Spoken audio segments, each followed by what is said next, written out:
Hello, hello. How is everyone doing today? So, I just jumped on. I have a couple of things that I want to do tonight. So, I have all these stamps already out. Let me show you what I'm looking at. Alice in Sassyland.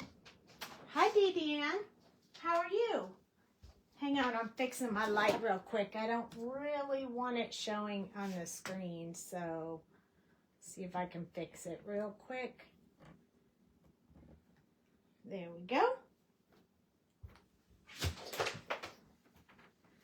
If you could fix that for me, honey, that would be great. I just tripped over the cord. Turn the lights out. Hi. So we're going to use this Alice in Wonderland type, Alice in Sassyland actually, from the Sassy Club tonight. And we're going to color up some of the images, and then we're going to make a pretty cool designed card tonight. It's going to be different than our regular cards. So I'm venturing out these days to give you guys some different ideas. If you stick around, I will give you the measurements of the card pieces before I put the card together. So if you want them, you'll be able to write them down or rewatch. But remember that when you rewatch the replay, it only stays in the group for approximately 30 days, and then Facebook will delete it automatically. They just do that on their own for whatever reason. Hi, Cheryl. So just keep that in mind, that you can always go to YouTube and see the replay.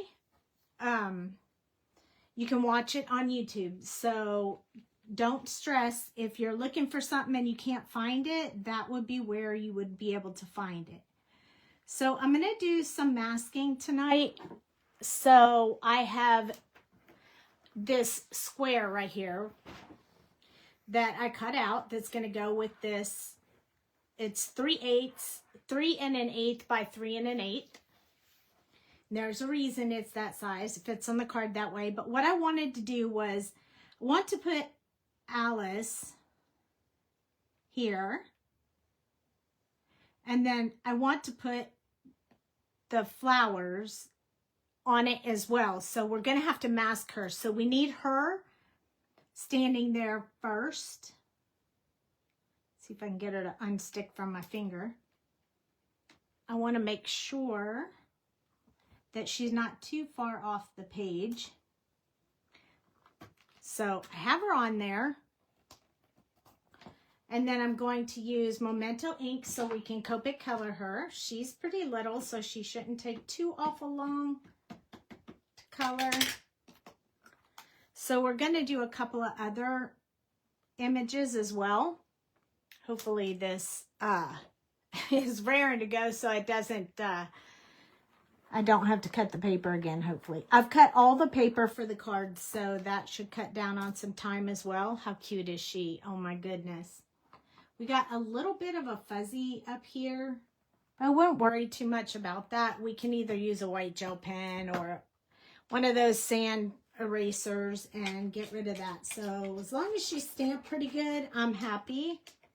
I'm going to take her off of the stamp platform. And now I'm going to stamp this is why I love this sticky mat that's in here. It holds my paper still, and I don't have to worry about all the magnets that I've had to worry about in the past.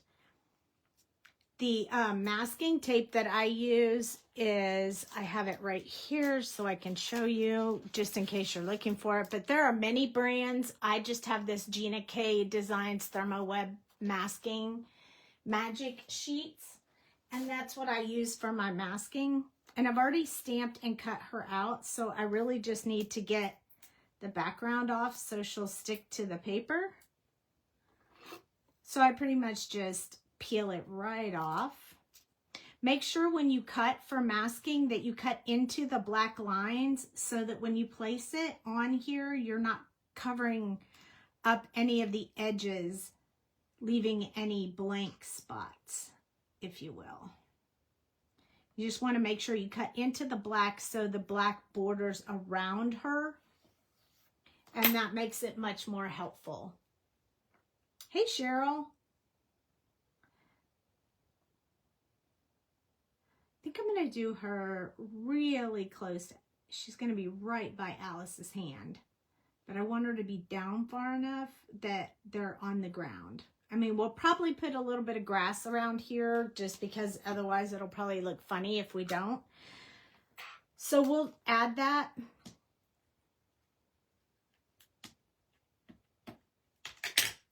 I think these flowers are so cute. They make me really happy. And I felt like we needed a little bit of sunshiny happiness every now and then. So that's why I was thinking I just needed a smile tonight. I've been working very hard all day long. So this is my break time, my fun time, hanging out with you guys. So we're going to put this one on this side, and we're going to try real hard to get her approximately in the same type of place as the other one. It's okay if it's not perfect. It's okay. But we are going to try to get a little bit close. Try not to go too far into her hand, but she can be holding hands with the flowers. I think it'll be okay. Don't you guys think that'll be okay?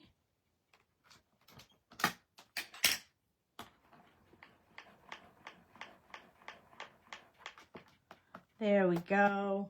Now we have them so cute and ready to color up. So I'm going to peel, now that I have all these stamps laying around, I'm going to go ahead and stamp a few more before we get into our coloring that I want to also use on the card, but not on this paper. So this is it for this panel of the card. Now there is going to be another smaller panel.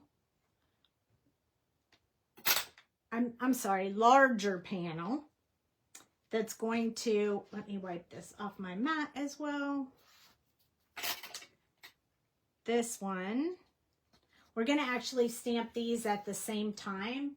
So one of them is going to be freestanding, meaning I'm not going to put it on this paper. It's just our little rabbit. He's going to be cut out and standing somewhere else.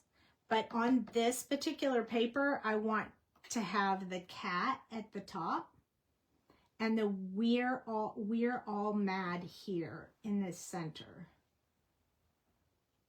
So I already kind of have an idea for how I want this to be set up. It's your birthday today? Oh my goodness, happy birthday, Cheryl. I did not know that, which is strange because usually I'm pretty all over that. So our little bunny slipped. Let's put him this way. That way, a little bit more space to work with. Well, happy birthday. I hope it was a great, great day for you today. Now, what I'm doing is looking at these lines that are on my panel to make sure that my word is straight. Even though we're all mad here, our word doesn't have to be straight, and it may not in the end, but I'm going to kind of center the cat. I want to center the cat over top. Let me look at him real quick. His little tail hangs low. So probably I should have masked this one too, but I didn't. So we're just going to sit him on top.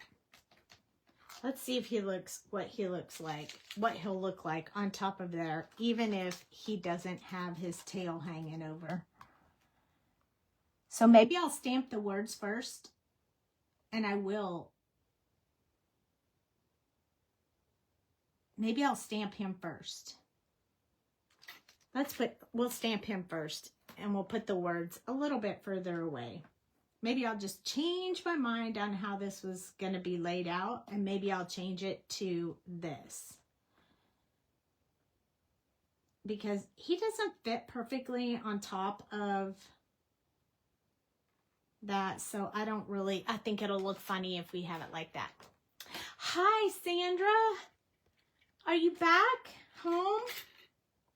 I know it was probably crazy busy for you.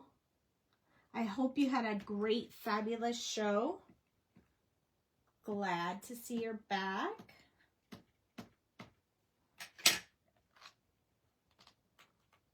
All right, so now we have the little rabbit, the little cat, and the We're All Mad here. Now, you guys know I like to always stamp my sentiment twice. I should have just used the VersaFine Clair.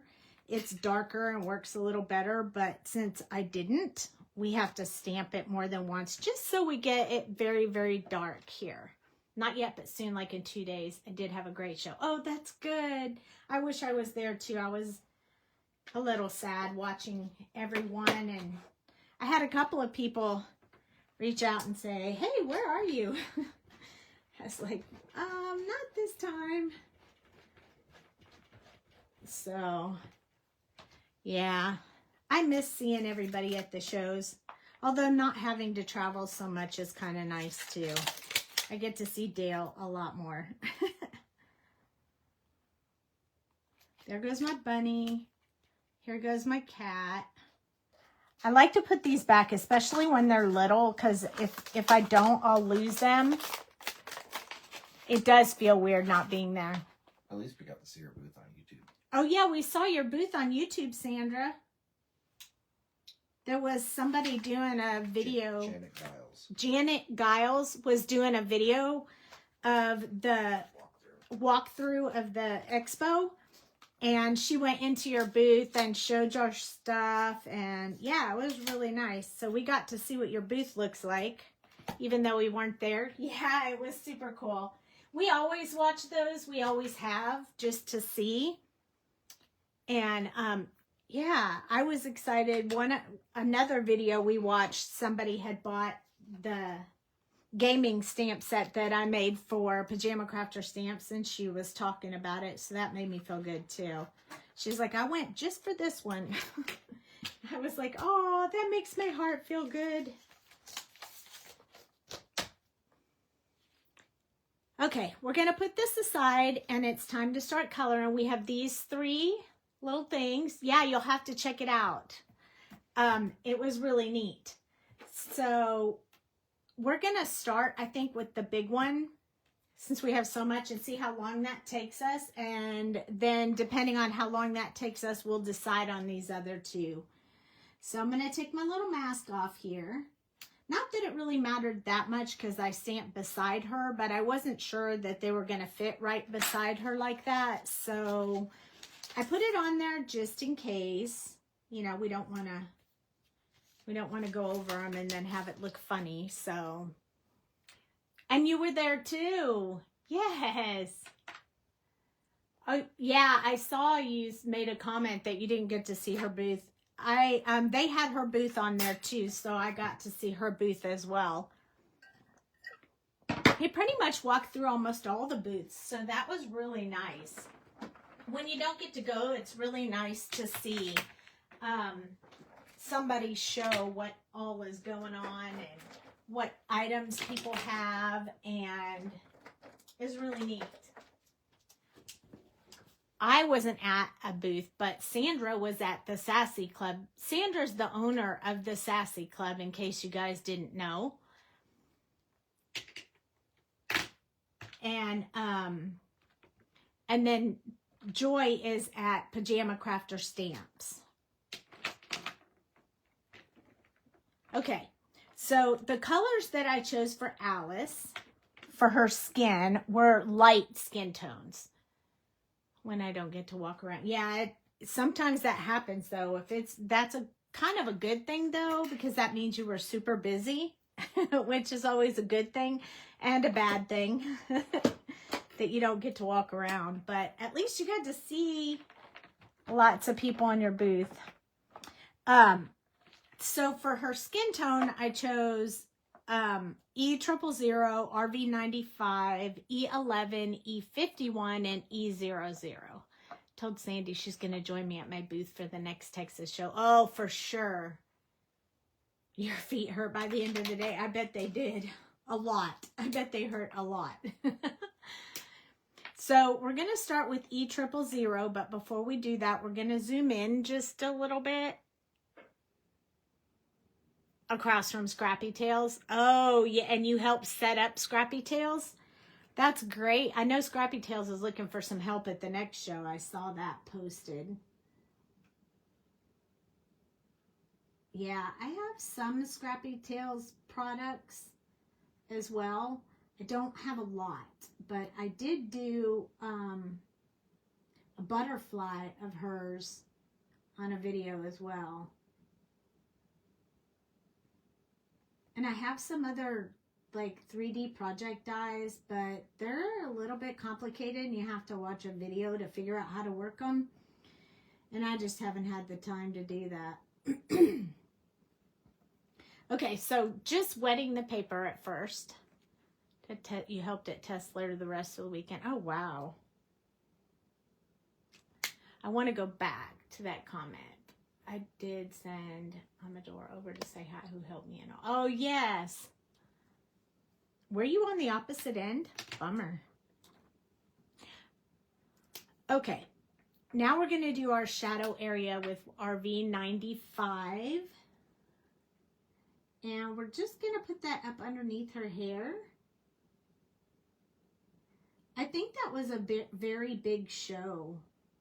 It seemed like there were quite a few vendors there. Like, I know some people were saying there weren't a lot of vendors there, but there were way more vendors there than in Texas.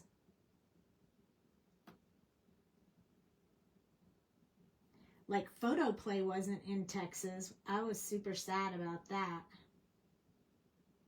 But they were there. Scrappy Tails wasn't in Texas. And there were quite a few that didn't make the cut in Texas, I guess. I do think I went by with my friend Judy. Oh, Judy. I know Judy. Judy's one that said, fancy meeting you here in one of the groups that I joined on Facebook. And I was like, I know who you are. I remember you from the shows. She used to do the make and takes with me. She's super nice. E11. Yeah, on the Texas wait list, but which was a bummer. I think they could have had more vendors in Texas.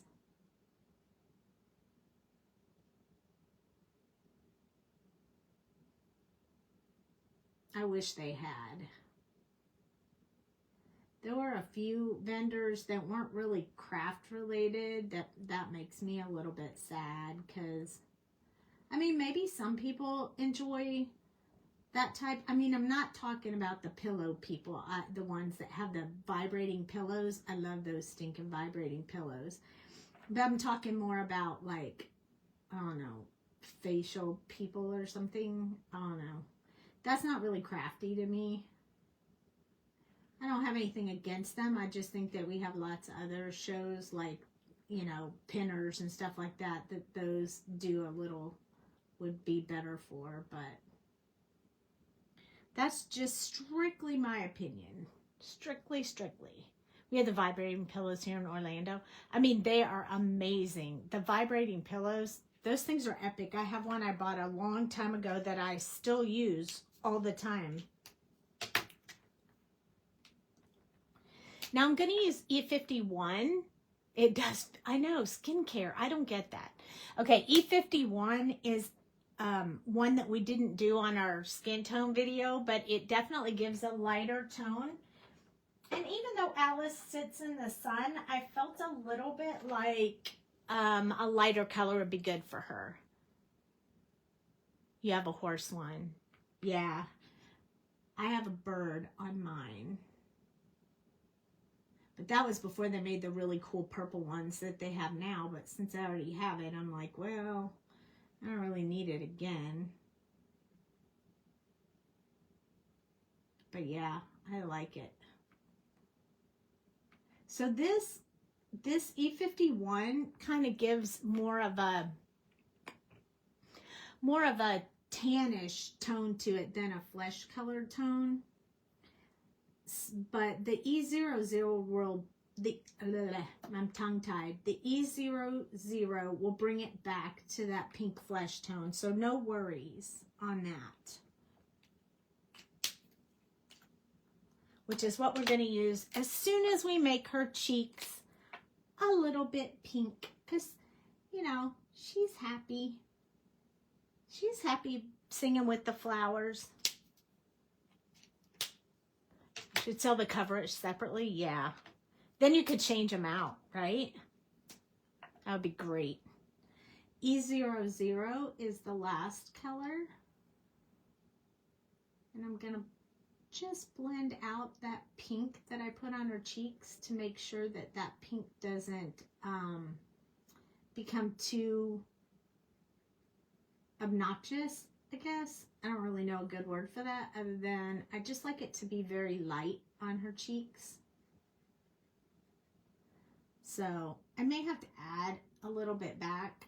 Maybe R11 would have been better for this particular one since I used E51. So we'll come in with R11 and add just a little bit more back into her skin tone. I'm actually going to use some of the papers that I got from the Texas show tonight so you guys could see what papers I got, because we're going to use them on our card tonight. Our card is going to be super cool. I have been searching and searching for ideas and thoughts for different card styles, card bases, and interactive cards to show you guys. And I really like some of them I found. Now, I'm not very good at following instructions, so I modify to what works for me. But I left a little bit of a white spot right here, so we're just gonna barely touch the paper and fix that. There we go. And maybe right around her eyes a little bit light as well. But I modify them a little so you can find them. You know, I just watch, Google, play around, and then I sit down and figure out my own measurements based off of something I saw to see if I like it. I end up throwing a lot of paper away, but that's just the way it goes. Okay, so for Alice's hair, I chose YR24, YR23, YR31, and then Y11. This should give her the yellow blondish hair. Hopefully. That looks really good. Hopefully it looks really good is what I'm trying to say. So I'm starting in some darker areas with this YR24, which would definitely be around her ears and wherever her hair is folded over. Those would be the definite places I would want this to be for sure. I mean, the underside of hair is always darker, and we definitely want to put some strands of hair, so we don't want to do it all like smooth. So I'm going to start building a few of those in. They'll be different lengths, some short, some longer.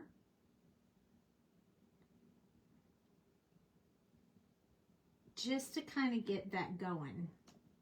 We'll have to work with some of the other colors to kind of get that hair to really look right, but for now it's going to look a little bit funny, but it's okay.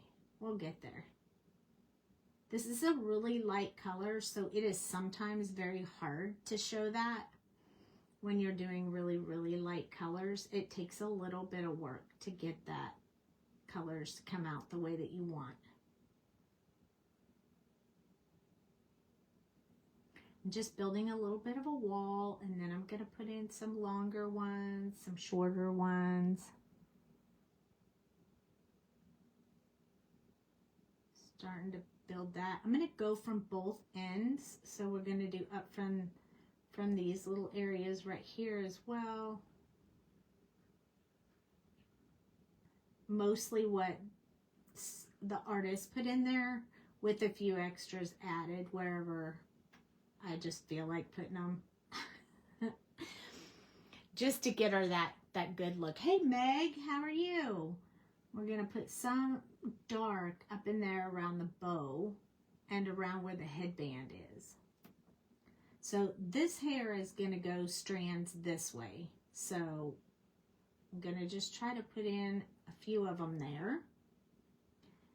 And then same thing here, up where this bow is gonna remain pretty dark. And then we're gonna try and get just some other strands in here, just a little bit. Now we kind of have her hair started. It's not looking fancy or anything yet. This is the next color. It's YR23. It's a little bit more yellow than brown, but still pretty dark like the previous color. So I'm going to start building those strands in between and quite thick under here. This is not, you're not going to see a lot of strands under here because this is where all the shadow would be. But if you start building these in between each other instead of overlapping them, that's how you'll see the hair start to really show. I know it's hard to see, but I have to kind of hold the pen upright to get that really fine line that you guys see in there. So I'm going to go a little bit up from here and a little bit down from here. I'm also going to go a little bit over that one just to soften it up a little bit. Just because it's pretty dark up there. Now we're just going to do her bangs. All is good here. So much going on. Dale and I have been so busy. I've had to start packing away some stuff that was from the previous company I worked with and getting all of that out of my file cabinets and such, and then start preparing new file cabinets. So it's been quite busy. YR31. This one is the one I'm going to go around the outside just to make sure that I don't leave any white, because we only have one more color, and that's our highlight color. So I'm going to start building that in, putting a little bit here and there. I do want to keep some of that pretty light. So I'm going to leave some white. I'm going to go over these lines to soften them just a little bit. Around the outside again, just as we do when we color like this. Add a little bit up in here. And then we'll do her bangs.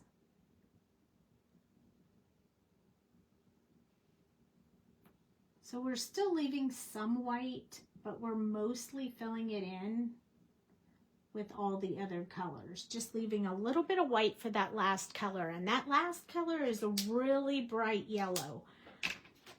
So it's Y11, and I chose it in that really pale color so that it would give her hair some pop. So this is how light this color is. It's way different than what we were using with the other colors, but this is what's going to give it that bit of pop.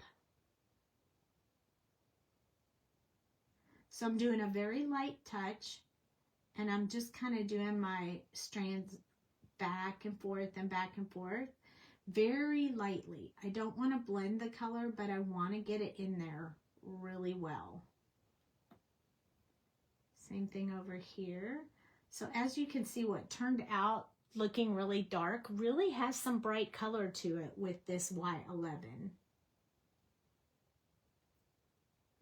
I know you'll notice that I go on different tangents on colors. Sometimes one is my favorite, and then later another one is my favorite. So at the moment, I really like Y11. It's a really good one for me. Now, she has some white on her outfit, so we are going to do the white areas with C1, C00, and the colorless blender. So We don't want it to be, we don't want it to look gray. We just want it to be somewhat of a white appearance. So this little area right here and right here, and then these straps that go down to her apron, I'm going to put this color in there a little bit. And then this front area right here is all going to be in that white-ish color. So I'm going to start building in a few of these lines. And I'm going to add a few of my own and extend out the ones that the artist put in there. And then I'm going to do just a little bit around these edges as well. It will help that white part just stand out a little bit more. And then this little area at the bottom, I'm just going to put a little bit in that. These little areas right there along the edge, well, ruffles, I guess they would be. Those are going to be white as well. And since those are white, I'm going to make the first line underneath there blue. So the second one will be white. I'm going to have a match on both sides. Then this one would be blue, this one be white. And then blue, and then white, and then blue. So just watching where I want to put these colors. It's better to start with the C's instead of starting with the blues, because then if you mess up, you can cover it with blue. You're needing to get off. You have to upload another school. Then you're caught up until you get more tomorrow. Okay, that's fine. Thank you for stopping in. You'll watch the replay to see how it came out. Yeah, I think you'll really like the card. So come check it out. Okay, so we're extending from where we put that original gray color, just extending it out a bit because our next color is the colorless blender. And that's just going to be smoothing out what we've already put in here. So we're going to go along the whole bottom of this one with our C00. Smoothing a little bit on our corners and then extending a little bit more and in between on this part in the front. Now I'm going to go right along that bottom edge one more time. Now for these little guys, they're so tiny that as long as you just get a little bit of this color in there, it'll be fine. We're going to use the colorless blender anyway, so it'll work out just great. So the colorless blender is where we're going to leave like the highlight areas. So just a swipe back and forth on these panels, and then I'm going to do it back and forth across the front of her apron. This should soften some of the grays and just kind of blend them together. Same with these, just one swipe across. I'm not going to do a whole lot with them because they're so tiny. We don't want to get her off the page. That would be unfortunate. Okay. So for the blues, I chose B28, 24, and B02. So more blue, more turquoise. B28 is the starter. And this is where we're going to start putting in those shadow areas. This is a very dark blue, so I want to be really careful. When it's very juicy too. So I have both ends of the marker off, both caps, so we don't have a little bleedy mess. But I did refill this one just the other day, so it's very juicy, so I have to touch very lightly on the page so that I don't get too much ink on there. I like that I can control the amount of ink based on taking the other end of the marker off. the other cap off the other end. It helps a lot.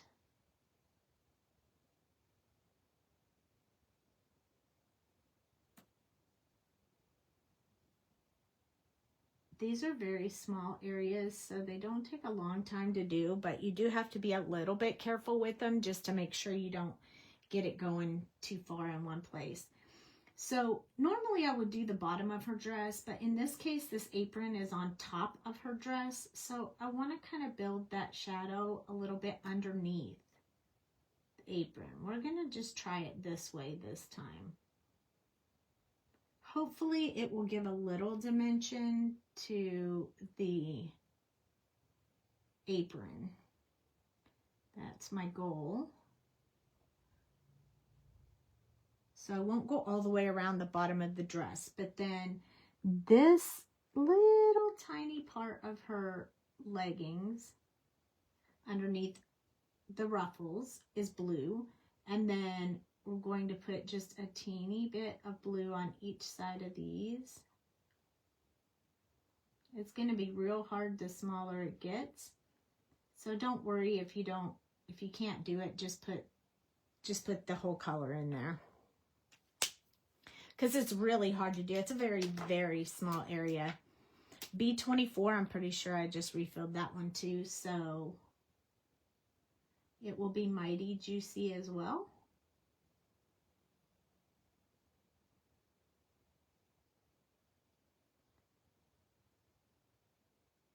So I know some of you have been watching for a long time, but for those who are fairly new at watching my live videos, I want to share something with you. I never realized how much I rotate a marker when I color. I do this like a lot without realizing it.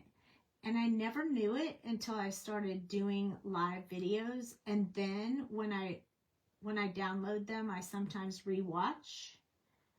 And I realized I was rotating my marker. I was like, why do I do that? I have no idea why I do that. I just do it. I don't know why. But it's so strange. I mean, I'm thinking about it now, so... Oh, there it goes. Did you see me do it? I don't even think about it. I just do it. I don't know why. But it's so strange. But that's what happens when you rewatch your videos. You learn things about how you color that you wouldn't normally notice. Now you guys are not going to be able to unsee it. Just saying.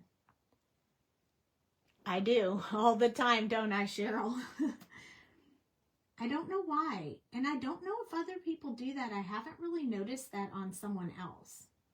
But I do it a lot. Okay, so soften that area right up under the apron, and now we're going to kind of try to build a little bit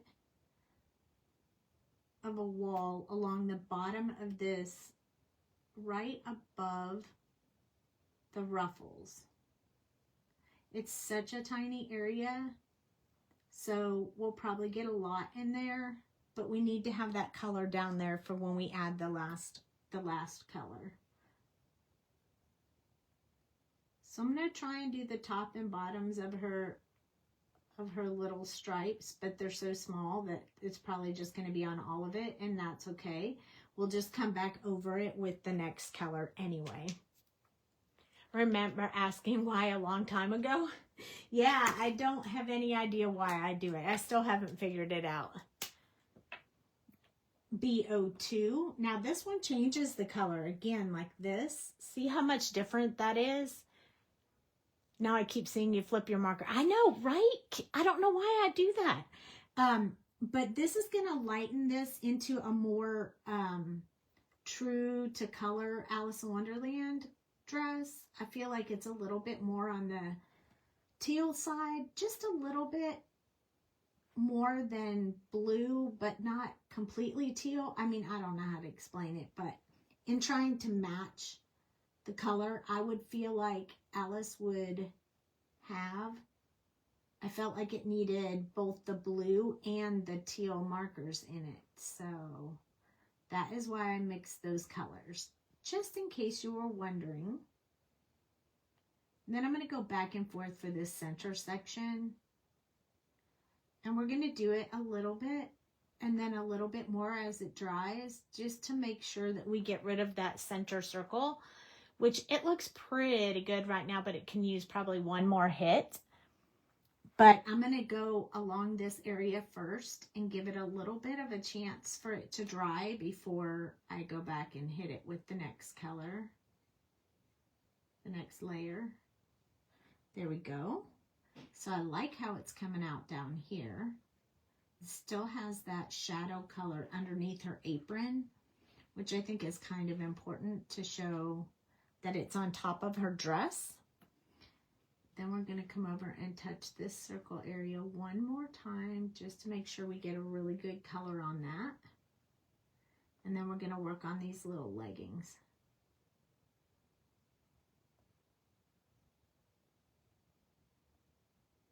We want them to be blue, but we can't do anything with the ones that are up underneath her dress. I'm just trying to soften that darkest color a little bit. But there we go. Now she has blue and white in her little leggings.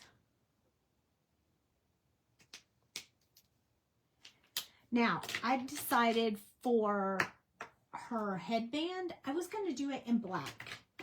It just makes it a little bit different than, you know, having it just in blue.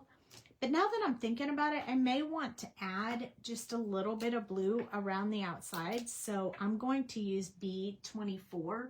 See how there's like a little edge here around this, the top of this bow?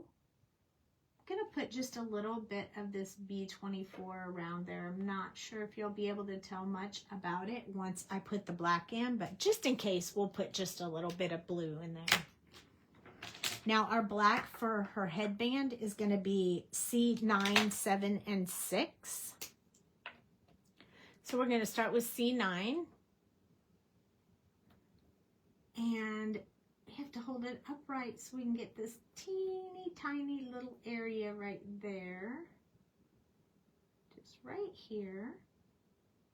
It helps to have a new, very strong nib on your marker to do something that tiny without a lot of skill. Once you get kind of used to doing it, you can do it, but it is a lot easier with a very pointed tip on your marker. And this is why some people just really like that bullet nib, but I feel like you can do so much more with the brush nib. Hey, Jana, how are you? C7. Love it when you guys pop in. Here we go. Just gonna start building out. Again, we just have one more color and we're almost done. C6. We're super happy to see you pop in.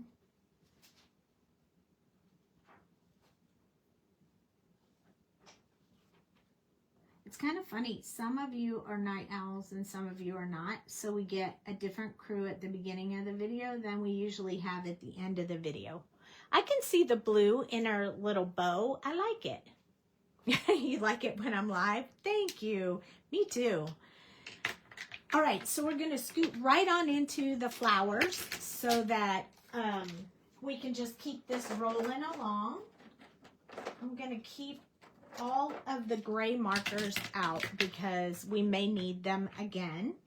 But we're going to work on the flowers next. So the colors for the leaves and the stem is going to be YG 67, YG 45, and YG 63. Hey, Mama, are you here too? I didn't see you pop in. It didn't tell me you popped in. For those of you who don't know, Linda, Selena, Ruprecht, that's my mom. Most of you know that already, but just in case. She does color and craft as well.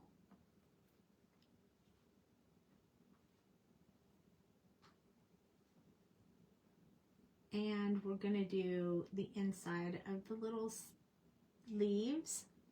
And then these little thorns right there, we may come in, this is a leaf. We may come in with a little bit of brown and put brown in the thorns, but I didn't pull any brown, so I'll have to go back and grab that. I'm going to put the shadow area on the same side of both of them. And then these little center parts of the leaves. And there's no small leaf on the left side, just on the right. There's one right there. And we got to do this one too.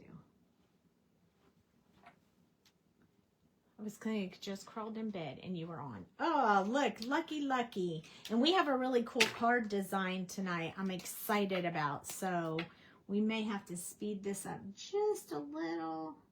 Make sure we get this done. So this one is YG45. It's normally what I use for more of a mint color. When I'm building a mint color, I use this one, but I felt like it was just a little different. And since these are animated flowers, I felt like I wanted a different color than a natural green that I normally use. Because these are more of the cartoony animated ones. And I don't know, I just thought giving them a little bit of something different would be fun. It's a little bit more of a bluish green color, but I think it's cool. I like it.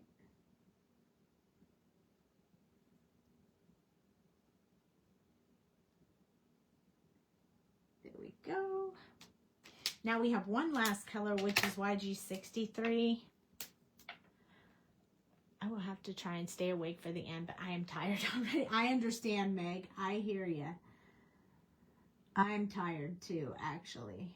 I mean, literally, I don't know if you guys were aware, but if you sold too much on PayPal, they sent you a tax form. And I have to go through and pull every invoice that I sold and calculate the taxes and what the item was, how much I originally paid for it, and how much I sold it for. So, in doing that, it's been a lot of work. Howdy. Hi, Irene. And Beth, look at you guys popping in. Yes, these are from the Sassy Club, but I love these little flowers. So we're going to do one flower orange and one flower purple. So my orange colors, kind of an orangey yellow, I chose was YR18, YR16, Y38, and Y35. So we go from a YR to a Y. Hi, Christina. Oh, I'm so glad you guys decided to pop in. And we're only going to do this one in the orangey color. Yes, it is a lot of work, but it's the only way to get any, to be able to knock it down just a little bit. It looks like my marker has a weird, let me see, there's like a shiny spot on it right here, which means I probably have a clogged area on the nib of my marker. And I'm going to need a new nib and some cleaning on this one. So I will set this aside so it gets some love after the video. So this center part right here, this is the part where I mean, don't laugh at me. I'm going to put eyebrows on this. Oh, yeah, your hubby is driving home after a taxing day. It's been a rough day for me too. Hey, Mom. Okay, so I'm going to add these little eyebrows in here just because I think it gives them a little bit of personality.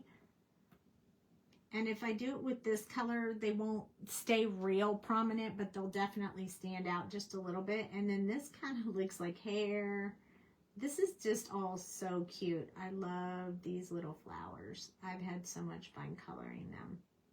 I won't lie, this is not the first time I've colored this flower. I colored it once before, just because I thought it was so fun and so cute. And so I'm going to put some of this deep dark color in the inside of each one of these flowers. Petals. The parts where they're the innermost part of the flower, so that we can get some depth going on. And then on this one, I'm going to go along this line right here. Along here and a little bit up the center. Just trying to keep some of the real dark depth in there. So I think we're going to add a little bit right here. And this one is overlapped, so we need a little bit there. This one's right out front, so we really just need a teeny bit underneath this petal. And then maybe along this underside a bit. There we go. And we're probably going to do approximately the same thing on the other side with the purple colors. So YR16, I believe in eyelashes for all, flora and fauna included. There you go. Exactly. Okay, so we're going to build from where we put our darkest color. We have 4 colors, but this one, we're switching from orange to yellow. So I'm doing all around the inside with that color, just because it's all closed in. But for these, I won't be going around the outside till I get to the next color. So we're building up. Notice that you can see those lines from the last color to this color. Now, you can leave those in there if you want to. I mean, they would show the veins of the flower, but I want them to be a little bit more smooth, so I'm gonna soften them a little bit more, but probably not 100%.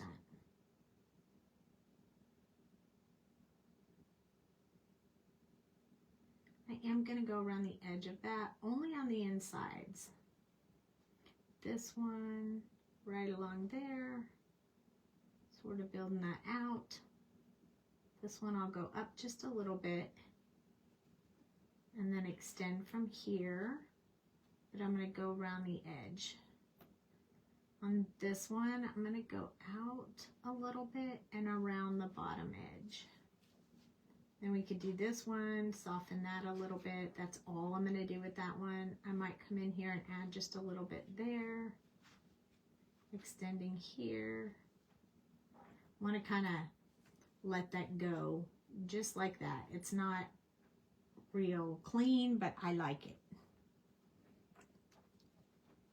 Let's soften this one real quick before I put the marker cap back on.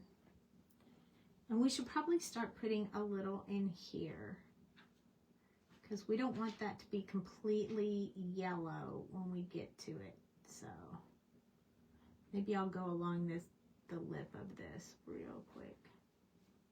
All of the edges are going to get more yellow than orange. We'll do this one too, right around the edge. You can do as much or as little as you want. Yeah, I believe in I love the eyelashes too. Y38, it's called honey, but it still has, I mean, it has a hint of yellow, but it still has an orange feel. So this is the one we're going to do around the outside of all of the spaces. We're going to leave highlight areas for the last color. So around the edge. Same thing here. But expanding out from where we put the original color. This bottom right here, it's just going to stay orange.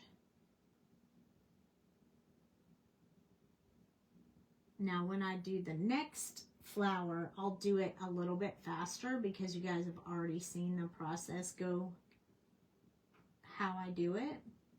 So we'll do it a little bit faster.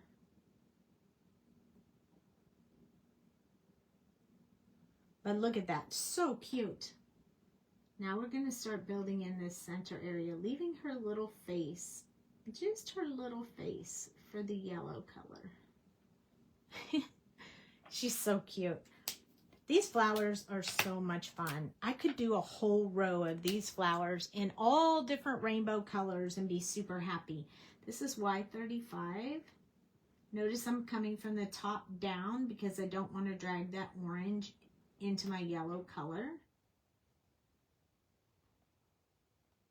And now you get this really nice, vibrant, beautiful color between orange and yellow. Now these edges, they'll stay yellow. Then we'll blend in for her face. I mean, look at how shiny her face is. So cute. I can't help it. When I'm coloring these images and they're just so adorable, I just want to say how cute they are the whole time. Especially when I have somebody coloring with me. I'm like coloring at home by myself. V09, V17, V15, and V12 will be the colors for the other side. So V09, starting with that for our purple flower, because how fun is it to have a purple flower and an orange flower with Alice? She looks like she's so happy.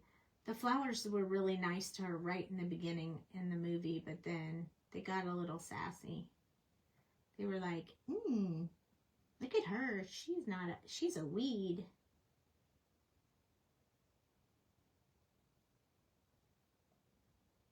They thought she was a weed in the garden. So cute. I haven't watched Alice in Wonderland in a while. I should probably go back and do that soon. But I do remember they called her a weed. Now, the important part, whenever I'm coloring two things the same, they're never going to be the same. I am not very good at repeating exactly what I did the last time. So just be patient and know that even in nature, all of the flowers don't look the same. Everything has its own little bit of difference there. You guys, I seriously missed that leaf right there with my green color. So I'm going to have to go back and fix that.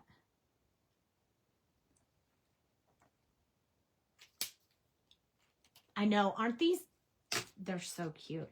I'm going to pull in that YG63 real quick and color those petals because I know me, and if I don't do it right now while I see it, I will completely forget to do it. I'm also going to grab that E23 and do the thorns. So just going to put a teeny bit of brown in those thorns. I'm not going to put any shadow. I just want to color them in so they don't look white. There we go. And that's that. So now we're back to our purple colors. V17 is next. These colors blend very nicely together. These are some of my favorite purples, although normally I like to pull in V06, which has the fuchsia color in it, probably because it looks a little bit more like my hair, but I didn't do that with this one. I left it very purple.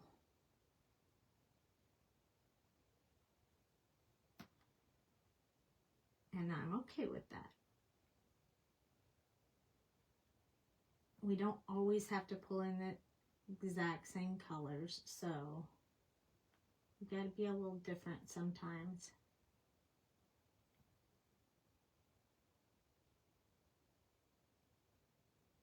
And we're going to build around her little face right here a little bit.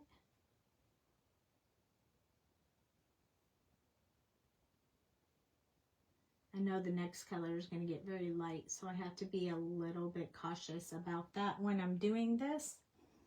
We're going to put a little teeny bit in here. A little bit right here. And there we go. Moving on. Next, they are cute. I really like them too. They're super cute. V15.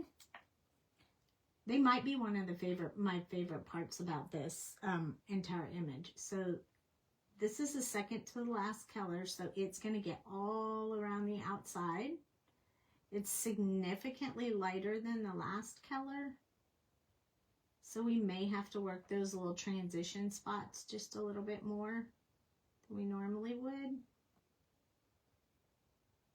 And then we'll come in with the last color when we're done. So this around the outside. This one. And then around the outside on the outside one. Then this one.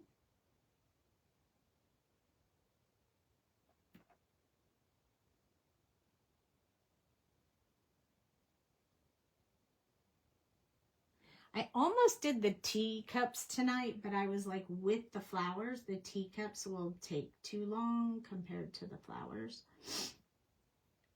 If I do the flowers and the teacups, it would just take too long. But the teacups are really neat. They're just really big.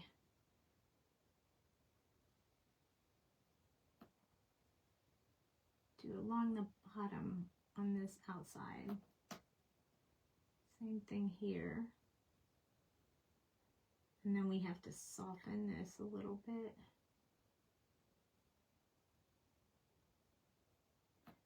I'm going to come in and do a bit around her face, and then I'm going to go back and soften that a little bit more. I feel like we might have to go back and forth just a little bit with these colors. Soften it up. And that's okay. See, that worked great. Now we're going to do the same thing around here. Soften that up a little bit. Make that look really good. And then next time, teacups. And then we're going to use the V12.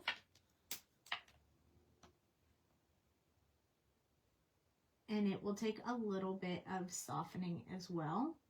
Notice that I am not coloring from the dark to the light. I'm coloring from the top into the dark. That's so that we can keep that color really, really light up there. I don't want to pull in the dark into that color. So that's the reason that I go from different directions. If I wanted the dark, if I wanted it to remain a little bit darker, I'd go from the dark to the light. But since I want it to remain a bit lighter, I do it the opposite way. Nobody ever taught me that. It wasn't something I learned in like Copic certification or anything like that. It's just it's, you know, find your own style. It's what I like. So try it. If you like it, use it. If you don't, you don't have to. You can do whatever works for you. It is all about learning the techniques and then modifying it to what works best for you. You don't necessarily have to color like other people do. So watch lots of people learn lots of stuff and then go from there. Now we forgot to give her those cool little eyebrows. So we are going to go back in with our V09 and put those little eyebrows in, and then we're going to soften them up. I'm going to do them really tiny, and then we'll soften them with our last color. She's so cute. This was the last color that we used, so I'm just kind of softening that up a little bit. Same thing with this one, since we didn't put it down before we went over it with the color. They have little eyebrows. I can't help myself. All right. So sorry. That would be my daughter trying to call me. I will have to call her after we are done. I'm going to use my greens real quick and put a few little bits of grass around the bottom just because I feel like it kind of needs a little bit of something. So we're not going to build a lot, but we are just going to build a little bit of grass around these, and it's okay to go over our flowers to build it out. And we could even go around Alice as well because she is standing in the grass. And I don't want to do a whole lot, but I do want to get some of that built in. Just so that we have a surface for them to stand on. So they're not kind of standing in the middle of nowhere. And then I'm also going to use, and I'm not going to do a whole lot, but I am going to go back in with my YG63 and build just a few more in the, a little bit off from where I put those original colors, just to kind of get that going a little bit better without white streaks on the bottom. You know, we want to kind of build in this white area right here to make it green. And then some of them will get extended a little bit higher. But this is an easy, simple way to do grass when you're doing something like this without leaving them standing in nothing. I mean, we don't want to do that. Then we'll grab the same color that we did for her dress, and we'll add just a little bit of sky around there. But I need to wipe this up because if I don't, it will, it's Copic marker and it will pick it up and put it in my sky. So we don't want to do that. Now for the sky, I'm just going to add just a little bit of this blue around the edges. I don't want to do a whole lot, so I'm just going to do a little bit. Just a little bit.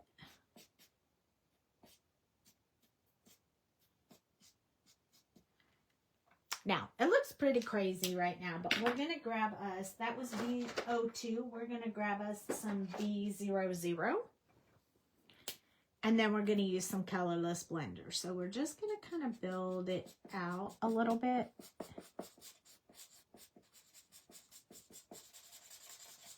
Just soften these up. The colorless blender will really help with that.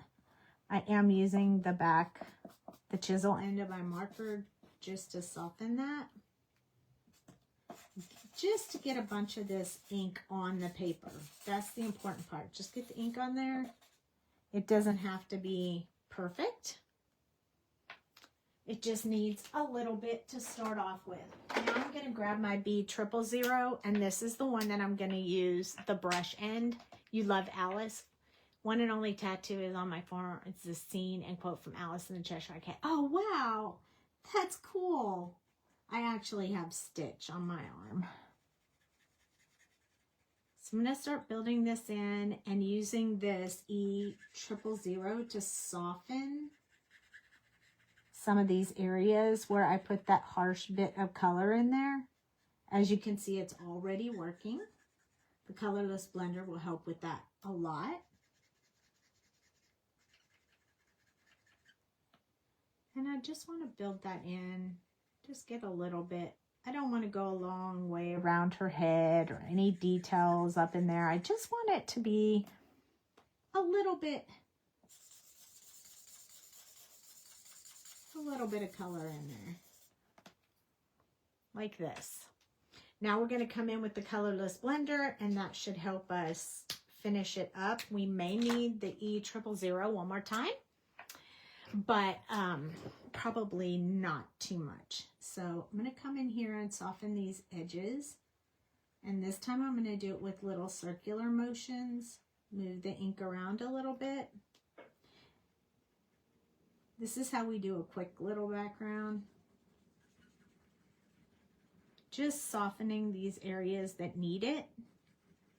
Probably not going to do the whole thing. Just around the edges. With the colorless blender, we'll just move that ink around and put it where I want it to be. I want to soften this area right there a little bit. And then these should just end up looking like clouds when they're done. Just little small pieces of blue in the sky.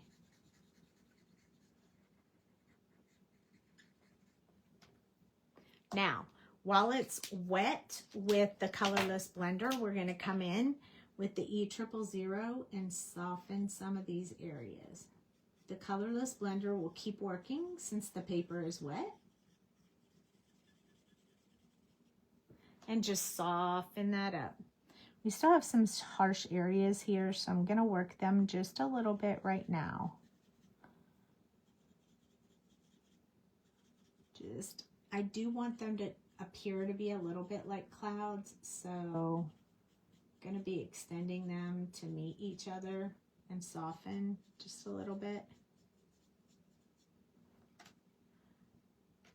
Now, we got to let it dry.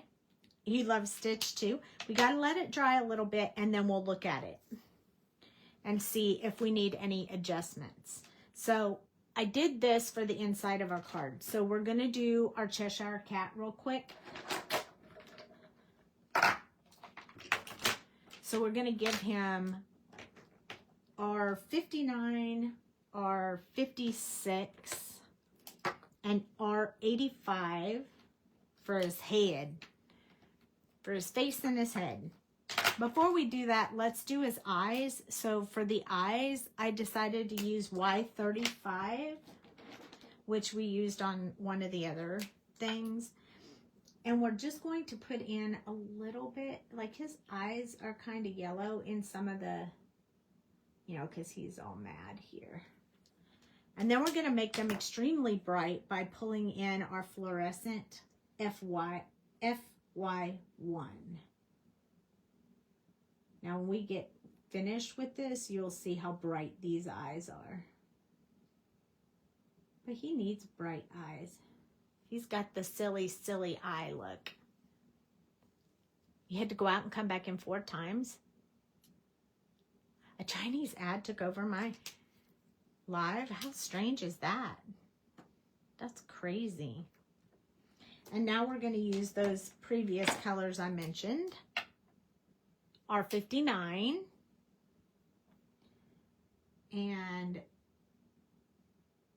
we're going to just put some of that in here. Because he's kind of pinkish red, I guess, if you will. I don't know. He's not, he has some strange colors on him, that's for sure. He's kind of like a pinkish red. And then a purpley color in there.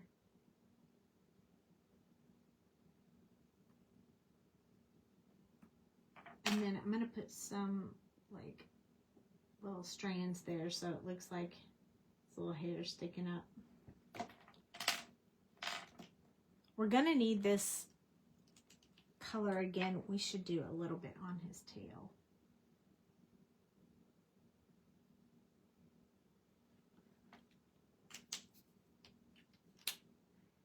You think you can make it to the end now? Yay! Okay, here we go with our 56.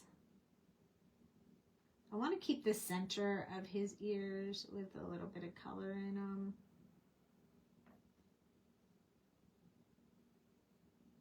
I mean, he is just such a different, strange little cat.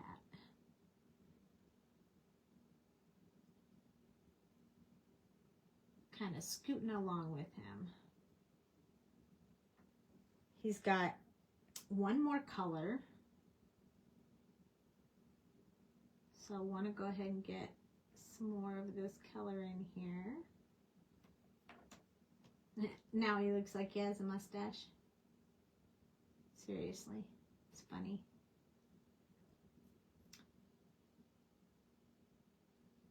I just want to get a little bit more of this color in there. And then we'll add the last color. He looks so funny right now, but trust me, he'll look good in the end, although he is a little strange cat.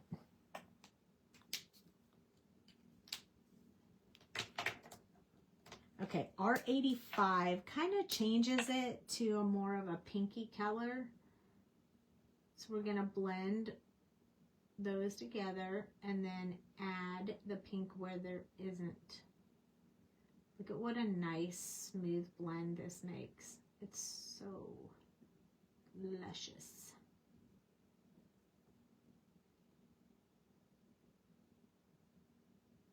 Who'd have thought R56 goes so well with that color? Now, his little bottom of his little face right here is normally significantly lighter, so we are going to use different colors for that.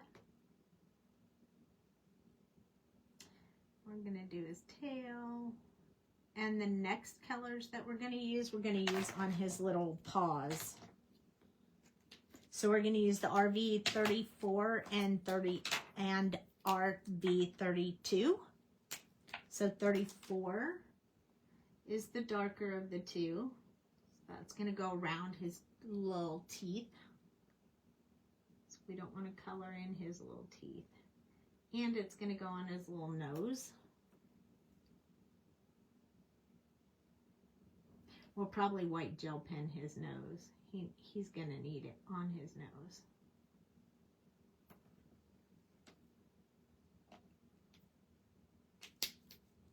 And then we're going to use this one, RV32, to finish his cheeks. It's a lighter color, so it will lighten this area around his face, which in some of the stories and some of the views, it's definitely lighter around his smile than it is around his face.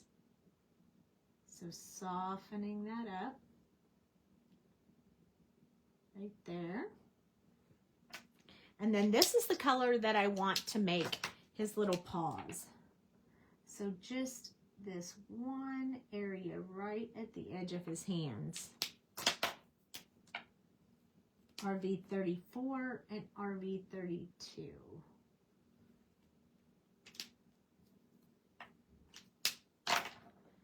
Now, for his little stripes, they're going to be significantly different. So I'm going to use V17 and V06 for purple stripes, V19 and V17 for pink stripes. So he'll be pink and purple striped.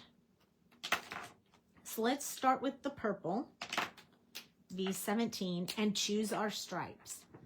So I'm going to go with the one in the back here, and then this one by his hand. So on the other side, it's going to be the same way, the one closest to his hand. And then I'm just going to start going from there, every other one.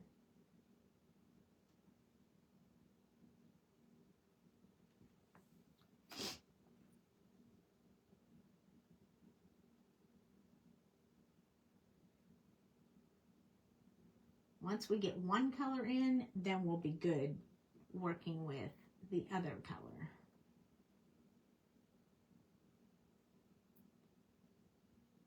It's best to choose your stripes right away. Start in one spot and go all the way around and just mark off what color you want to be where. So V06, and we're only using 2 colors per stripe, so we don't have to do a whole lot with that because it's really just getting that purple and pink variation there.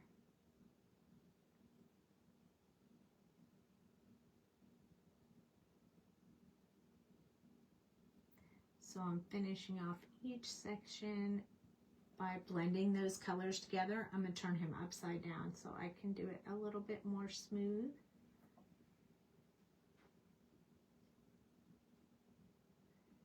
In this case, I am pulling the dark into the light area.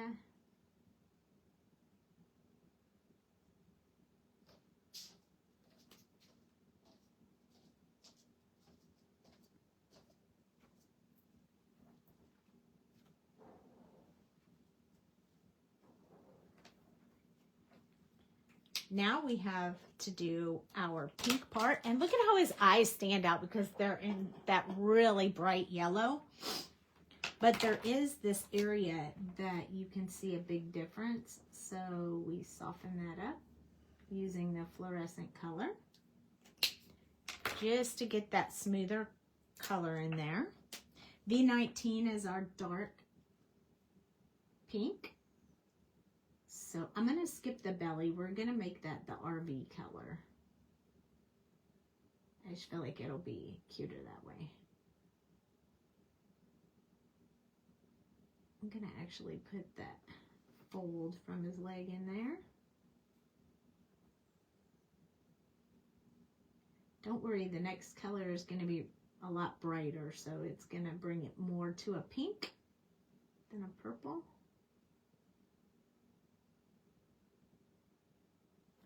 There we go. And then RV17. That's where the pink comes in. Now, to me, it was a little bit hard to do this just because the cat is so many different colors that he just looks crazy. So I figured he worked out really good on the We're All Mad Here stamp. There we go. I like those pink and purple colors. They're so cute. And I'm going to do RV34 on his belly area, which is extremely tiny area in here. Just wanted to get that colored in. And I'm going to grab my colorless blender and just soften these areas in the eyes with a clean swoop. And now we have the cutest little Cheshire cat ever. Now, we have one more. If you guys are game, we can whip this one out as well. We have the bunny. We need to have him colored. So, let's start with the clock and his clothes. So, gold-ish on his clock is what we're going to start off with. So, we're going to start with this Y28. We're going to start building out this clock because he's late. And then we're also going to give him this goldish yellow color on his collar right here. He's late. And then also the buttons. He doesn't get a lot of color because he's gray. He'll go pretty fast. Y26. And we're just going to build that around the face of the clock.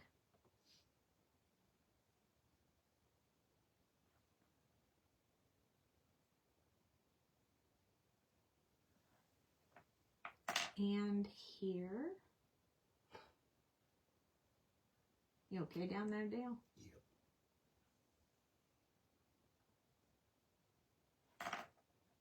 There we go. I lied. I'm not going to make it to the end. That's okay, Meg. I understand. You always feel like you're awake enough until you lay down. And then, yeah, I can't do it either. Once I lay down, that's it. I hear ya. It's okay. We are pretty close to being done, though. Because we just have this little guy right here, which we're going to do pretty fast. His little pink colors. His eyes are R83. And his ears are R83. So we're going to go ahead and get that in there.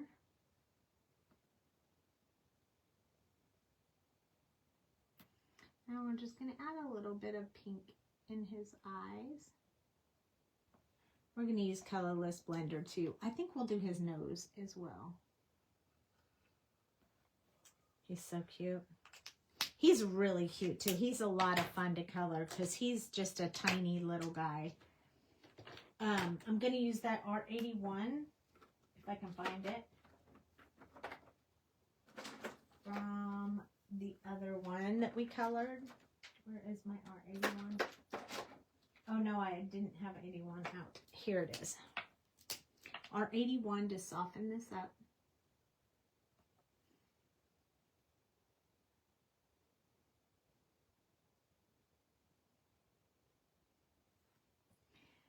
Same with his nose. Just going over it a second time over the R83 just so it's a little bit darker than the rest. Makes it a little bit easier. All the characters are so sweet. I know they are, aren't they? They're just so adorable. I'm going to use the C00 to soften the pinks in these eyes a little bit because I want them to have a pink tint, but I don't want them to be like super, super pink. Now he just looks like he's crazy. Just kidding. All right, so his fur is going to be very light. Let me see. We got to put pants on him too. That's okay. BV, I've got the colors for the pants. Let me see. Let me grab them and then we'll be good to go. Okay, so we're going to make his pants a little bit of a dark color. Now, you could just do him as the bunny with no pants, but we're going to put BV 25 on here, so it'll remain a little bit the color of the bunny because he's going to be gray as well. But the BV gives it a little bit of a purple hint to it. So BV 23.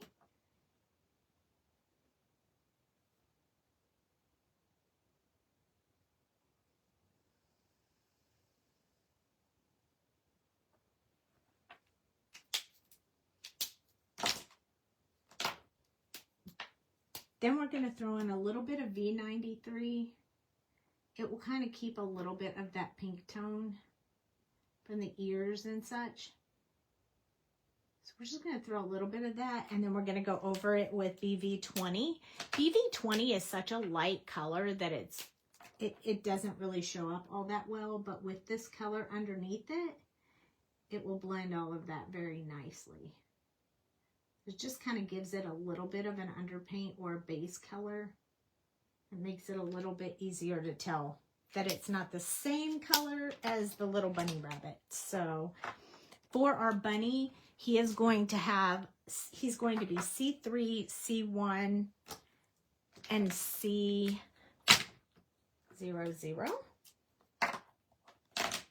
See, I told you he wouldn't take too long. We're going to make his eyebrows just all C3. We want his eyebrows to be a little bit darker than him. We're going to give him a little fuzzies in his hair up there. Around these edges. Up into his ears.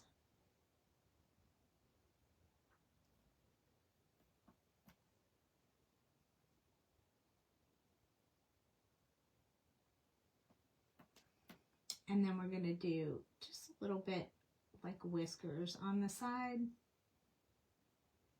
Both sides.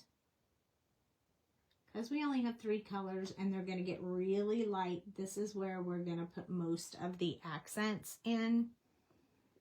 You could make him furry or fuzzy if you really wanted to, but he's so tiny that we're just going to get his color in there for tonight. I think he'll be just as cute without a lot of furry. I'm not doing anything with his tail yet because I want it to be more white than the rest of him. C1 is the second color, and then we have one last white color to lighten it up. So we're just going to extend out from where we put that last color. I'm going to go around his little, I don't know, bangs or whatever they are, just because I don't want them to be, I want them to look like they have a little bit of white on them.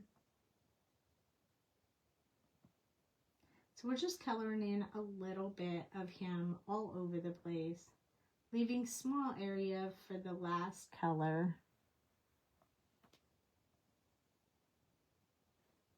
Let's do a little bit over his nose like this.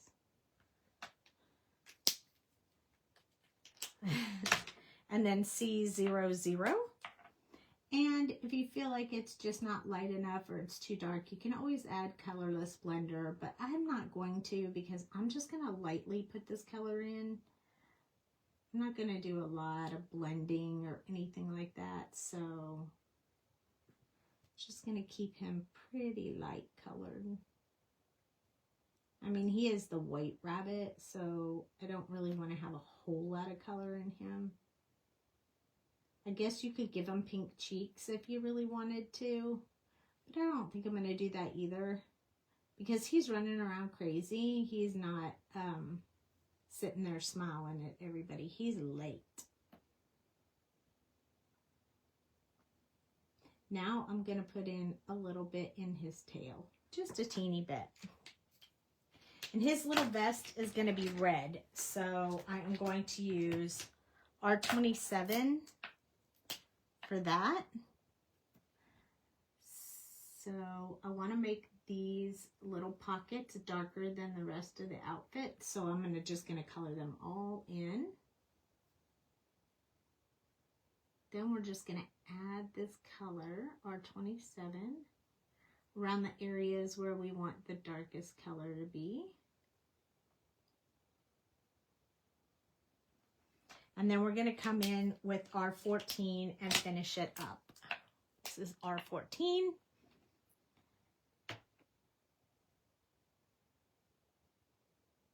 I am coming from the other areas. I don't want to pull the red into it. I want you to be able to see the difference between the two red colors. Since I only chose 2.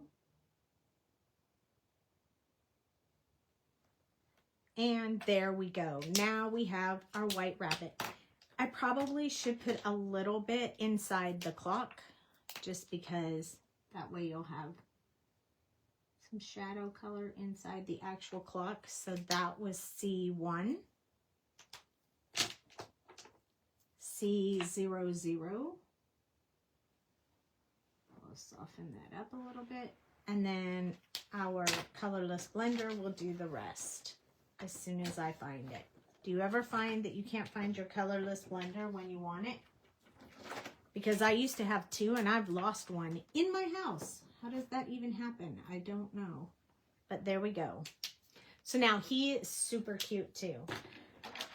I think before we cut him out, we have to go back and double check our sky, which I think looks fine. I'm happy with it. I don't think I want to do a whole lot more with it. But we need to put our white in here. So this is my white gel pen. I need it to start coming out. So I'm going to add the little whites to his eyes. I can add a teeny bit to his nose and a little bit to his ears. It'll just add enough. I'm gonna add a little bit inside the clock here. And then that's all I'm gonna put on his. And then for her, she needs to have some eyes. And then I'm just going to add a little bit to her little bow, which I think is super cute. And then I'm not going to do anything with the flowers. I just want to leave them alone. I'm really happy with them. I'm going to add a little bit to the Cheshire Cat's eyes. A dot to his nose. And that's all I'm going to do to him. Okay, now I'm going to have to zoom out so you guys can see how I put together this card, because it's super cool. Now is the time, if you want to know the measurements of the card. I will give you a couple of seconds while I cut out this little rabbit to grab a pen so you can write it down. You can always go back and watch the replay if you don't want to. But if you want the measurements of it, and you might, because it's pretty cool, then now's the time to grab it. Or make yourself a note on where we are on time so you know where to look if you need to go back and watch the video again for it. It'll just help give you a second to figure out what you want to do about that. Just pre-warning, now's the time. I don't know that I have a name for the kind of card this is that we're going to make. I just started playing with some of the different ideas I found on the internet. I think the same lady that I watched the other night, I've watched like a bajillion of her videos. I can't remember her name now off the top of my head, but I gave it in the last video I uploaded on YouTube. So if you're watching, you can go back and check her out. I think most of this idea came from her. I mean, there's some other people who do versions of it, but there we go. Our little bunny rabbit is all cut out. It's the only one that we need to cut out because when I show you how to make this card, it's going to be really cool. Okay, so you need one piece of paper that measures 11 inches by 4 1/4. This is 4 1/4. This is 11 inches. Okay, we're going to score this, but we'll do that in a minute. The next piece of paper that you need a square that is 5 1/2 by 4 1/4, just like a card, 5 1/2 by 4 1/4, same thing. That's going to be your base. I'm going to move all them over. You're going to need one that is 3 1/2 by 3 1/2. This is where this card will go on top of this. And it is the on top card is 3 1/8 by 3 1/8. So I left an 1/8 inch all the way around. So that's what that one's for. Next, what you're going to need is 2 strips that measure 4 1/8 this way and 5/8 this way. You need 2 of them. Then you're going to need 1, 2, mine are different colors, but yours can be all the same. You need 4 that measure 4 1/8 by 1 5/8. I know, I hate the 8s, but it is what it is. Then you need 1, 2, 3, 4 of them that are 1 7/8 by 4 1/8. So you need 4 of each of those and 2 of the smaller ones.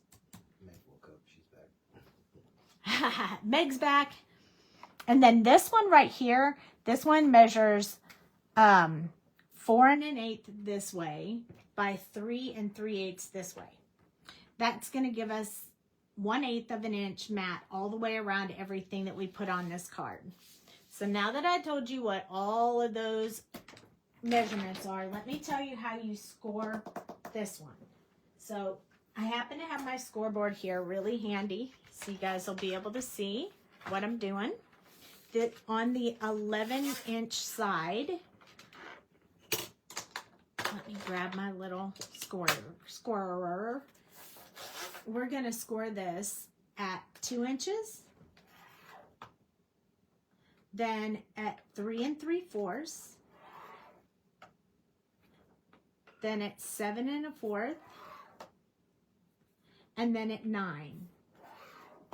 And that's going to give us this design right here. Okay? That's the only scoring you have to do at all, and all of the cutting is done. So it's really not that hard to do. This will be our base. Let's hope it all works out. Then that really will be all you'll have to do. Just kidding. Okay, here we go. So for this one, we're going to fold in for the closest score line. And then this one will go out like this. So it's kind of like a, I don't know, a Z-fold. Is that what they call that? A Z-fold? Some people call that a Z-fold. And you're going to do the same thing on the other side and hope that you scored straight so that they meet up in the middle. One will go this way and one will go this way. Like they meet up perfectly. Yay!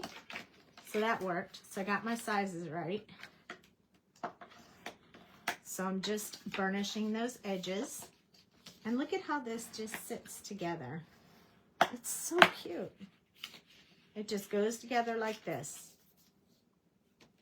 And then we're going to take this and we're going to add the papers to it. So this is the center one that we made that says, "We're all mad here." And we're going to glue that on.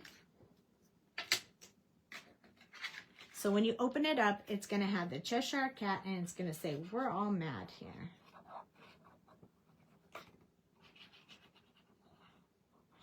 So we're going to put this one on first, right here.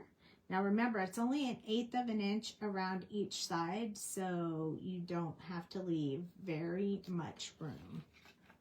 But you have to make sure that you're not over the line so it'll still fold in like that, see?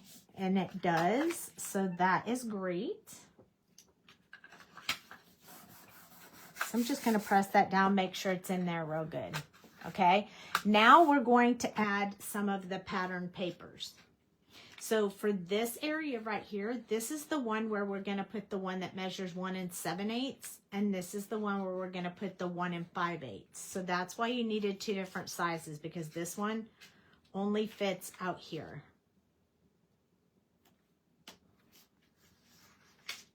And then the smaller one, oh, I want the pattern one out there, sorry.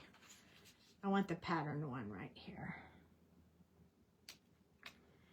And then I have 2 of those. So one will go on that outside and one will go on this outside. So they'll go like this together. And then I did the 2 smaller ones that would go inside. But I think I'm going to use these. So I picked the cut pattern paper. I picked the papers to match together so they would work really well with each other. But they did not come from the same paper pads.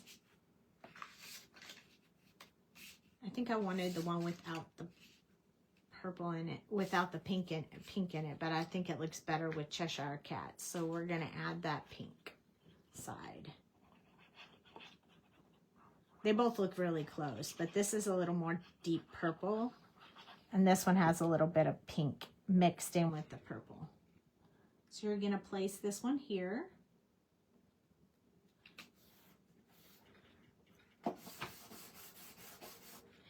And then we're going to put this one on the outside. So if you wanted to know where this paper came from, this pattern paper right here came from the new paper pack that I got at the expo from Stamplistic. But the back of the paper has a design on it, so it didn't really look good to use each piece together. So I had to pull from a different paper pad the purple ones that match with this cardstock that I wanted to use, because it's only 6 by 6, so I had to cut it I had to cut 2 sheets for each size, but I used My Favorite Things purple to match with it. And we're going to put this one down as well. If you had pattern paper that have colors on both sides that coordinate together, you could just flip the paper over, which is what I was hoping, but that paper ended up not having a second side to it, so that was a little bit unfortunate for me. But that's okay. We made do anyway. I'm going to opposite, so more purple on the bottom on this side, more purple on the top on this side, just because I like the way it looks that way. It's kind of a personal preference. It's not, it doesn't matter, whatever you like. You do you, boo, and you'll be happy. Okay, so I'm going to center this piece in there like that. Rub that together. Then I'm going to turn this completely over, and I'm going to put the last pieces inside on these accents. So as you can tell, I did this pattern paper on the outside and this pattern paper on the inside on this side, and the opposite on the other ones. So just in case you were wondering, I kind of did a little of both. It looks like I cut this piece of paper a little off, but I think it still works. Here we go. Just placing that in there. I kind of watched the side, this side, rather than trying to match up to a score line. It's a little bit easier that way.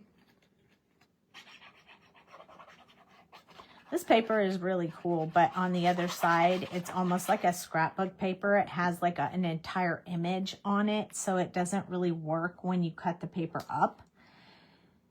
It doesn't really stand alone in pieces. You know, you almost have to use the whole 6x6 piece of paper for it to look any good. We need nothing in here. So you don't need to cut anything for that, because that is going to be the part that's going to attach to your card base.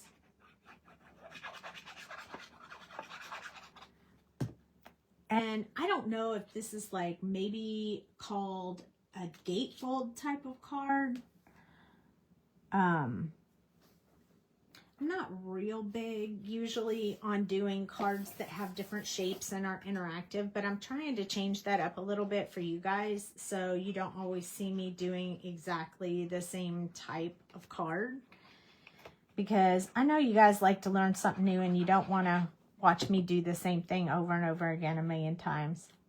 So trying to come up with some new stuff for you guys. I laid this one down incorrectly, so I got to get it up super fast or it's going to stick. There we go. I just want to make sure I got that set up. You guys still with me? You sleep, Meg? Are you awake? Did you make it? We're almost done. Okay. So this is going to close up, and all you're going to see is the front of the card like this. Before I put this onto this, so that I don't have to worry about centering it as much, I'm going to go ahead and put these little accent pieces. These are the ones that measure 5/8 this way and 4 1/8 this way. We're going to go ahead and add those to our card. So this large card base that doesn't have anything on it, it's just plain. We have this 1/8 of an inch, so as close as we made on the other ones. We're just going to put this right towards the edge of the card, just like that, on both sides. Yay, you are still there. Yay, Cheryl's still here too. You guys. This is pretty cool when it gets done. I really like how it came out. I am loving all the pieces are coming together very nicely. So again, just leaving a small sliver on the side, 1/8 of an inch. Hey Mom, yay, she's still here too. Then this piece, if you notice on the back, one side, it hangs over a little bit further. This one is folded just a little bit wonky. Let's see if I can get that a little bit straighter so it doesn't look so funny. When you fold it over, you should know that it's going to hang over the edge. That is normal. It is supposed to do that. But that's why when we center this, we want our edges to meet up with those patterns on each side. So it's better if you put the pattern down before you put this in the center. Otherwise, if you put it too close on one side or too far on one side, these don't fit in there correctly and they look kind of funny. So I recommend putting them on there first. Ask me how I know, because I did it wrong the other way the first time that I played around with this card. Now, I'm just going to stand it up because to me that's how, ooh, look at that. I almost put it on there upside down. You see that? Don't put yours on there upside down. So I'm going to hold this together and place it on the card and make sure that it's flat and flush. You know, you want it to be flush with the card.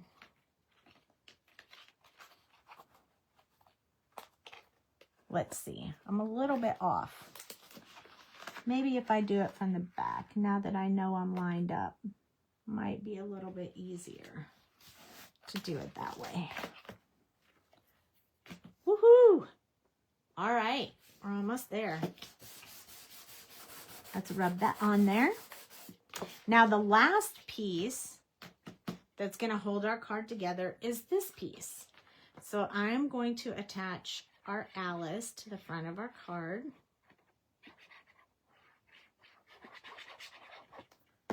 With this.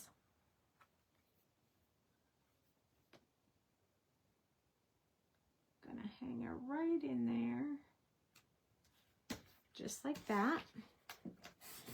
Just gonna press it together. And then what we're going to do is we're going to attach this to the edge of this, only to the one side. Okay? So only to one side. So I'm just kind of eyeballing this. I'm pretty sure it's about halfway, maybe not quite. You could measure it and you would know exactly. What do we say? It's like 1 7/8, something like that. I'm going to flip it over. See, I didn't even go over with the glue, so it's perfect. I'm going to flip it completely over so I can press it all together. And then we have a rabbit running around here somewhere. And I want this little rabbit. I want him over here.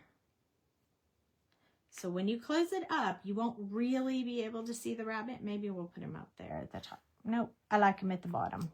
That's where I wanted to put him. So when you open it up, you'll see the white rabbit over here. He'll be covered a little bit when it's closed, but I'm okay with that. Because I really want him right here. I think he looks really cute. Right there.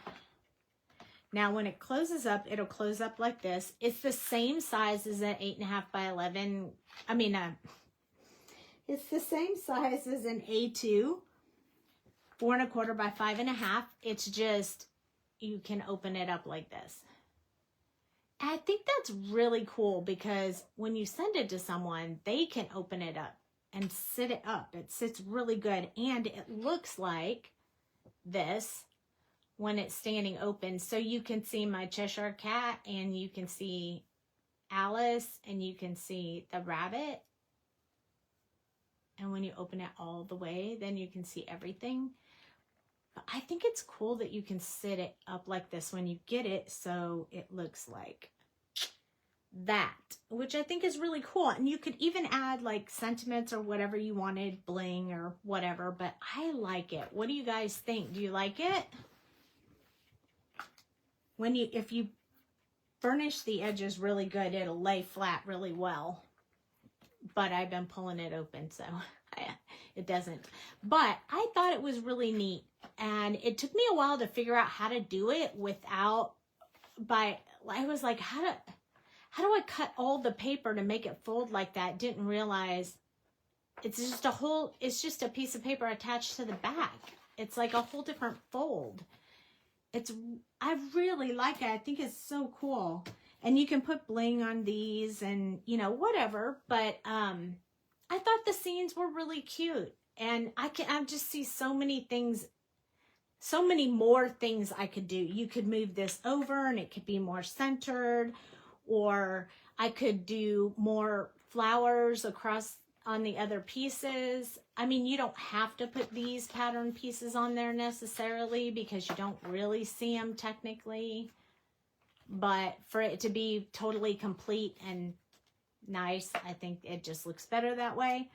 So I added them, but you don't have to.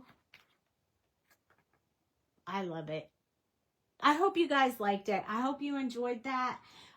We used the Sassy Club stamps, and then the measurements were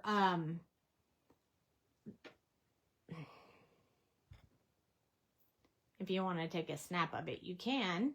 So we started off with solid this, and then we did the regular card base piece, and then we scored at these.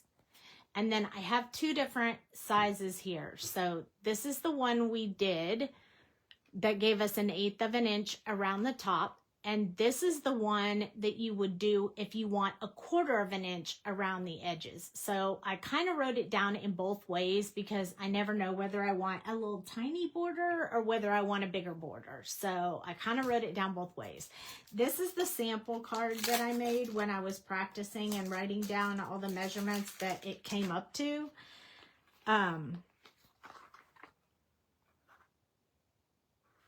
So this one, all of them I did in an 1/8 except for this one. I did 1/4 inch because I wanted a bigger border around that part. But this was my practice card with my scrap papers. So you notice the papers don't even match.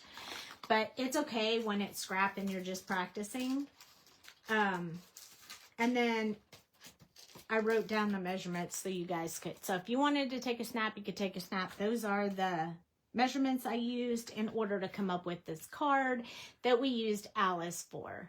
So I hope you guys had fun. Thank you for sticking with me. I know it was a long journey, but we needed all these cuties on there. It's pretty paper. It's Stampin' Up. That other one was, this is Stampin' Up paper. I love their paper, but that was all I had left was scraps. This one is Stamplistic paper and my favorite things. So you can use any paper that you want, any way that you want. But that's what I came up with. I hope you guys enjoyed it. I enjoyed hanging out with you. Thank you so much for coming. Be sure to remember that I will be back live again on Thursday. And I think we're going to do a giveaway on Thursday. So make sure that you join me on Thursday night, because I'll be doing a giveaway again like I have in the past. So I'll see you on Thursday. If you're watching on YouTube, please like and subscribe. We're trying to grow the channel. And really appreciate it. So you guys have a great evening. Have a great Wednesday, and I'll see you on Thursday. Good night.